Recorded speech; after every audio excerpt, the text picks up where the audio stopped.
77 வருஷத்துக்கு முன்னாடி செய்யப்பட்ட ஒரு கேக்கோட ஒரு துண்டு இன்னைக்கு $2800, அதாவது இந்திய மதிப்புல 2,25,000 ரூபாய்க்கு ஏலம் போயிருக்குன்னு சொன்னா உங்களால நம்ப முடியுமா?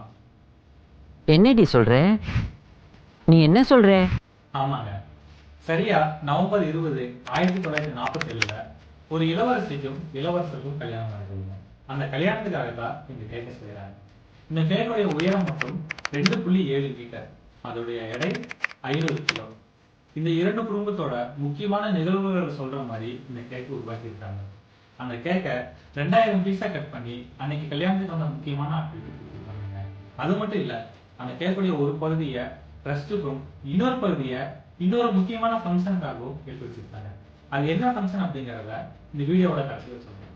அதுக்கு முன்னாடி இந்த கேக்கோட ஒரு துண்டை ஒரு பாக்ஸ்ல அழகா பேக் பண்ணி அதுல இளவரசியோட வெள்ளி முத்திரையை வச்சு ஸ்காட்லாந்துல இருக்கிற மரியன் போல்சன் அப்படிங்கிற ஒரு தம்பதிக்கு அனுப்பிச்சு. அதை ரிசீவ் பண்ண அந்த மரியன் போல்சனுக்கு மிகப்பெரிய அதிர்ச்சி. ஏன்னா அந்த பாக்ஸ்ல இருந்த வெள்ளி முத்திரை இளவரசி 2ஆம் வயசுக்கு போகுது.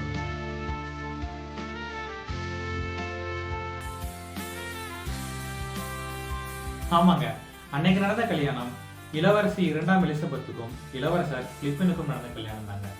சரி, அந்த ஒரு பாதி கேட்க எதுக்கு தனியா எடுத்து வச்சாங்கன்னு கேக்குறீங்களா? அன்னைக்கு இளவரசரா இருந்த சார்லஸோட ஞானஸ்தானத்துக்காக தான் அந்த ஒரு பாதி கேட்க எடுத்து வச்சிருக்காங்க.